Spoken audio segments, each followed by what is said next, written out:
Welcome to Movie and a Beer. My name is Ian Kapersky, and we'd like to welcome you to this next episode where we discuss this wonderful film called Legend that came out in 1985.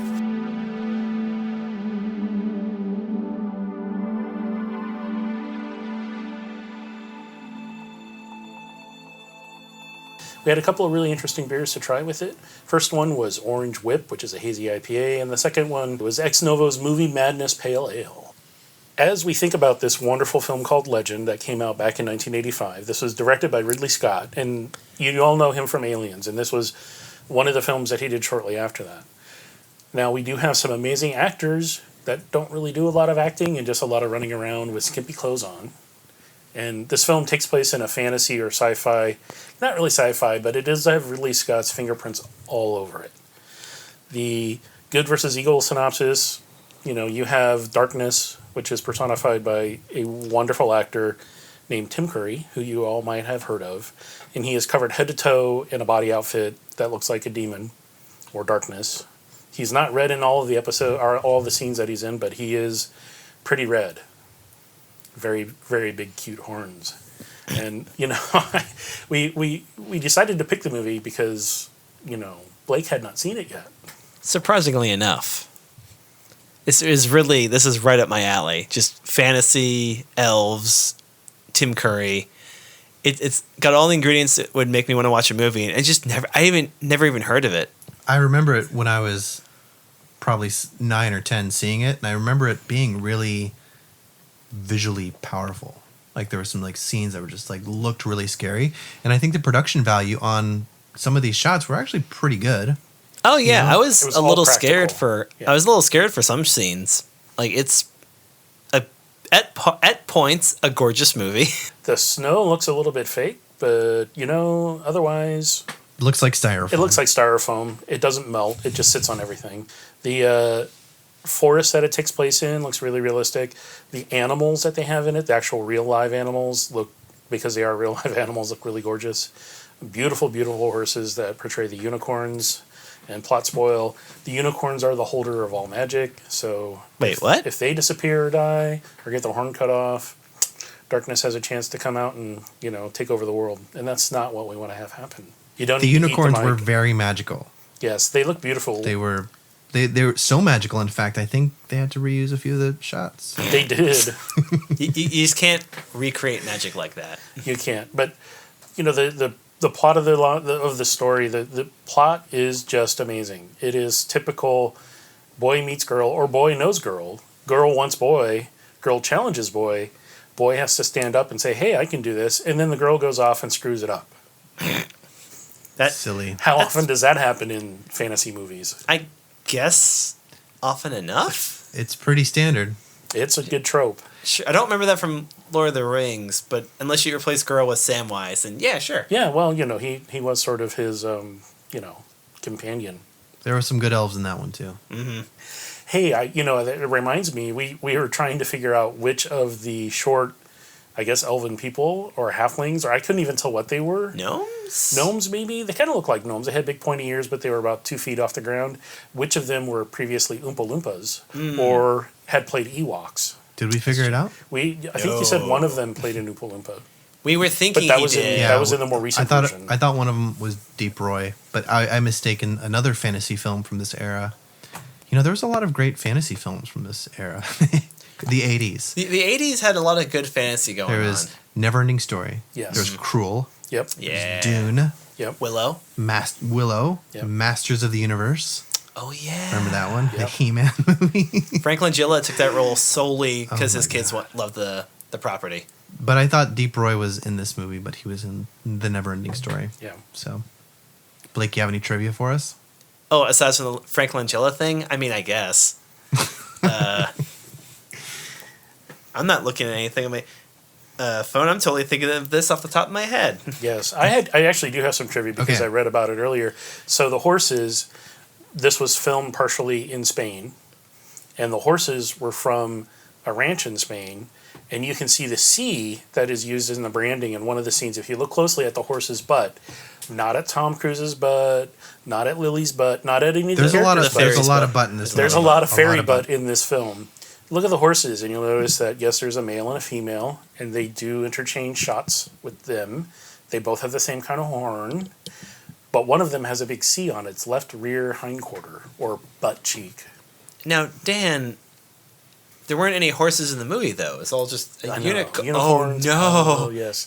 This is how I discover unicorns are not in this movie. And the horses actually aren't naturally white. Their hair was dyed, and they were colored white with makeup. But I'm not going to say, I didn't spoil that for you. You have to read that on your own. Yeah, I wasn't crying during the movie when he said that. This is perfect for all the beer lovers out there. Tell me. Jack's armor was made from flattened bottle caps. Oh, there you go. Beer connection. There you go. If you're knocking back a lot of bottles during this stay-at-home time, and you got the bottles recycled and you got all these caps, like, what am I going to do with these caps? Make that epic costume that Jack wears that looks like a golden, like, mini dress thing. That's great. Yeah, I love that. It was hot. Looked good. It was good. It was good. It was nice and brassy. It was brassy. And I would have to say that there's a whole cosplay movement and a whole set of GURPS people that use beer cans to make armor as well as beer caps. I've just beer YouTube tabs. that, and you'll find it. It's out there. Do you guys want to play a game? What's that? Right after I tell you how long it took Tim Curry to get into his Oh, that's a good one. That's a good fact. What is it? So it took 5.5 hours to get Tim Curry's makeup on because his entire body was encased with it. Yeah. Good Lord. You know, actors make millions of dollars a film, and there's a lot of people that work on films. They're in unions. They're all in unions. They make an hourly rate. Do you think actors break down their pay by hourly rate? They like Tom probably do. Cruise? I bet the comedians do. Oh, yeah, totally. Yeah, but I can imagine that Tom Cruise is just Tom like, Cruise as long is- as it's got enough zeros behind it, I don't care. He's making long as I can- so much money now. As long as I can jump from one building to another with no safety tether. He's got to I'll be do at it. least making $25 an hour now. Oh, gee. Oh, to dream. If not more. Yeah, so you had said that this was Okay. made for what, under 10 million? It was made for 25 million, and 25 it million. made 5 million. It made 5 million in the theaters. Domestically, Yikes. So flop. Sorry, let's guys. let's play my favorite line. Oh, boy. Lily! It gets screamed by Tom Cruise at least 30 times Okay, in the film. Blake. I'm trying to remember how she said it, but when Lily, actually, I just came across another one that I forgot about. When Lily says, "You are nothing but an animal," and then Darkness, played by Tim Curry, the immortal Tim Curry, laughs and goes, "We are all animals, my lady." This And that, like, eerily thick voice he has, like, It's all sexy. that is really good. well, as a POC, I noticed one line in this film. And what was that? Only one? Only one line that really stood out as a little bit odd. A little bit odd. When one of the goblins was being punished by a mummy, and as he fell off a cliff, he said, "Adios, amigos." We're all laughing horribly because what troll or what goblin knows to speak Spanish? Yeah, And not even really good. It was really bad Spanish it at was that. really. There's no accent really to it. bad. Where's Fantasy Mexico? Mexico. That was And you know funny. that was dubbed in because you couldn't ever. The guy had a mask on, so it's not like Yeah. you could. Like he said that. Like somebody probably put that in after the fact. One last piece of trivia that I caught while we were flipping through. Apparently, most of the lines in the movie were dubbed in due to, like, sound issues. Like, it was just believe it. loud on set. It was just loud everywhere. You couldn't understand they had anybody. these giant wind machines Spraying everywhere. all the dust around. All the dust and all the foam and all this stuff that was flying around. So, yeah, it's... Obviously not good if you have a breathing condition. No, not at all. Okay, so in this next segment, before we transition to talking about the beers, I'm going to do a little segment called Everything You Need to Know About CinemaScope in 30 Seconds. Wow. Because this film was beautiful, and there were some really great shots, and Ridley Scott did a great job. So I'm going to explain everything about CinemaScope in 30 seconds And go. after I research it. I'm going to record it later. Oh, no. All right. 7 seconds of failure. Let's- That's all good, No, though. that's funny. I'm going to edit it in now. Welcome back to Movie to Beer. We were thinking about what would go with these beers, and we weren't disappointed with the wonderful film Legend. Mm-hmm.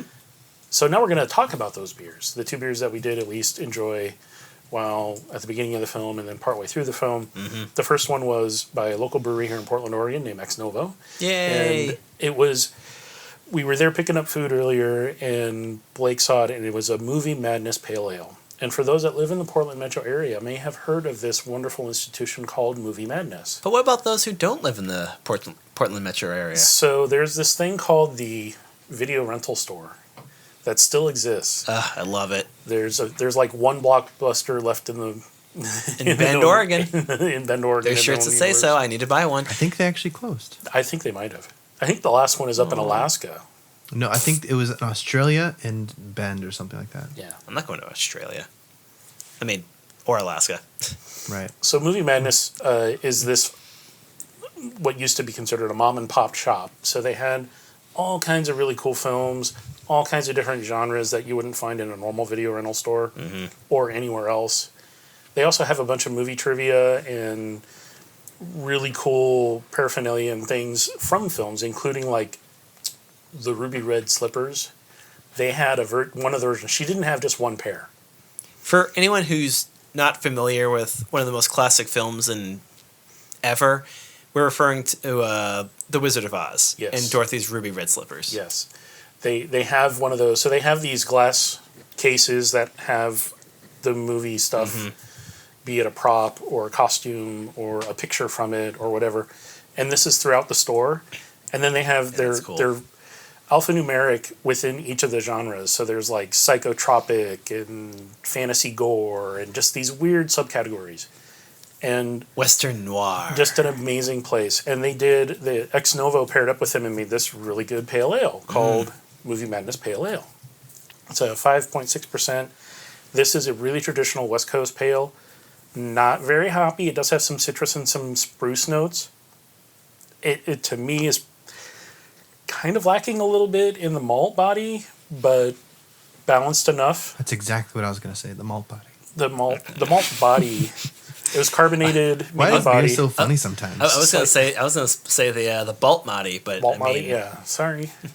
I take it seriously because I want to be serious Dan, about it. give us a serious review of Ex Novo's Movie Madness in 10 seconds. So, in 10 seconds, this is a great beer. It's clear, it's orange, it has good white foam, good head retention, nice medium malt body, carbonation lasts throughout, spruce, and it has a really nice finish. I love that. That was so good. 10 seconds. That was phenomenal. I've done it before. So good. Okay, well, let's do it for movie. Oh, wait, so 120 characters, baby. 10. Okay, let's do this in 10 seconds. All right. In 10 seconds, tell me where Ex Novo's Movie Madness got its name. And go.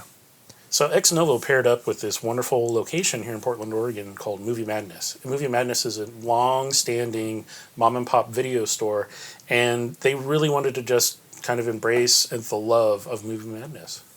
Movie Madness. Love it. And they may even be used as a fundraiser. Like part of the portions may go to them. Oh, wow.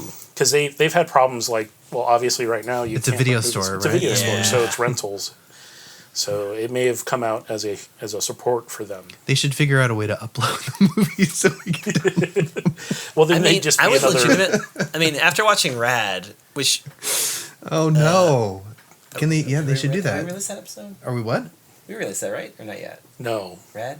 No, we haven't recorded it. Oh, we haven't recorded. Oh, we haven't. Make sure to call in our other episode. Like, I would love to see them upload like VHS level, like the full HD remake stuff. Right. But the VHS level one for those hipsters who want that feel of, oh man, look, this is legit, man.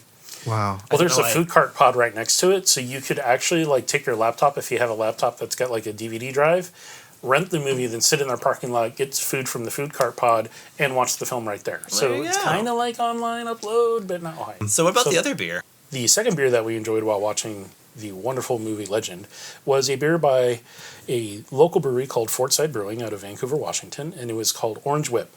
Okay, so what makes each beer, if you had to pick one characteristic for each beer, like what makes Orange Whip, and what makes Movie Madness, because they're very different beers. They're very different. They are So very different. hazy IPA, Orange Whip has a lot of tangerine and orange citrus notes, grapefruit, lemon lime. There's even a really kind of subtle pine on the back that lingers off the end. So the hops themselves, they used the traditional New England style, Galaxy, and so just there's like 3 or 4 different hops that are just traditionally used in the style of beer to get the juiciness. Cool. The style itself, this beer fits really well to the style because it does have a little bit of bitterness. It's not just sweetness. There's actually not a lot of sweetness in this beer. It's more dry, and you have the orange flavor. It's almost orange pithy. So the pithiness is going to be the dryness.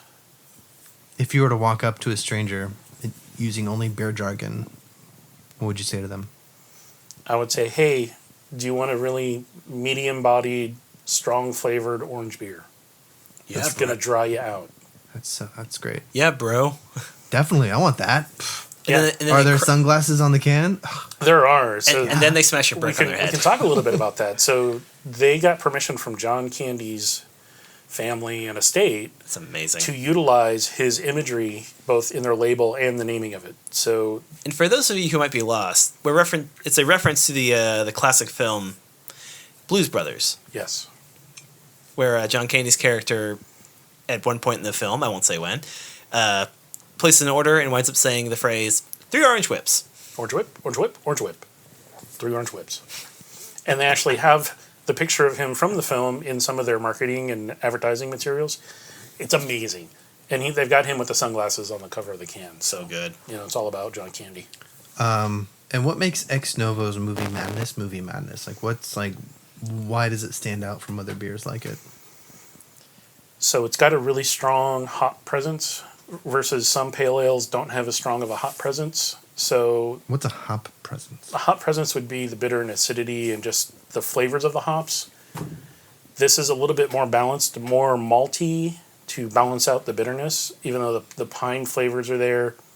There's a little bit of, I don't know, they from what I can tell, because I've now drank the Orange Whip a few times, I'm trying to remember what the other tasted like exactly. There's some tropical fruit on it, like candied stone fruit kind of thing with the citrus and the pine and the spruce so it's got a nice variety of flavors versus this hazy IPA, which is really narrow. It's just tropical orange. The other is not as dry, a little sweet. It was a nice golden color, had nice head retention, just bright white, a little tangy on the profile. Blake, give me a darkness impersonation and say the line, "I like your malt body." I feel like I need an adult for this. Or like a legal guardian. Give me how would Tim say it? Timmy Darkness. Give me your malt body. Whoa.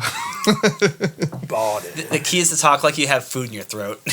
Dan, of these 2 beers, Darkness would choose.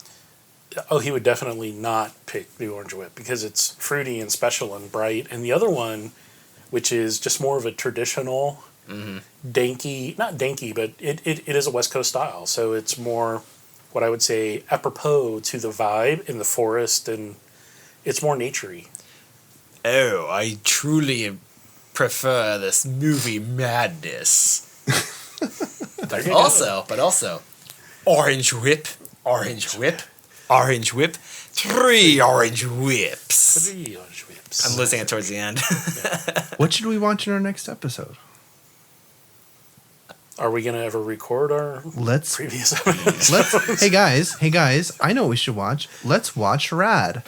Oh. Rad? What's rad? Rad It's a sounds really- like a fun movie. It's a great movie about BMX bikes and kids in Montana in the 80s and Well- something. It takes place in Oregon, but it's not really in Oregon. Whoa, dude, that sounds rad. Looks to camera. Da, da, da, da, da, da.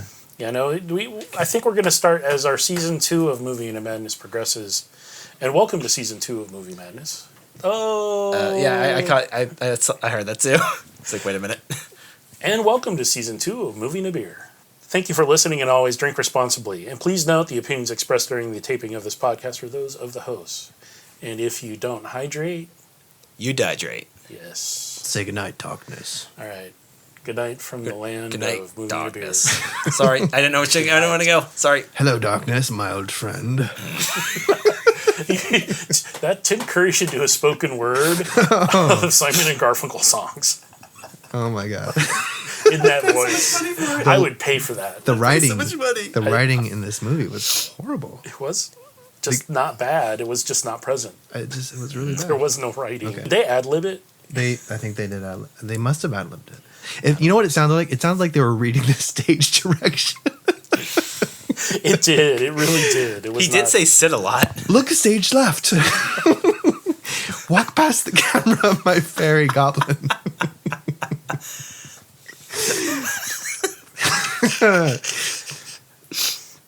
Dan says, "Good night, everybody." Good night, everybody. Nailed it. How do you stop Good this? lord.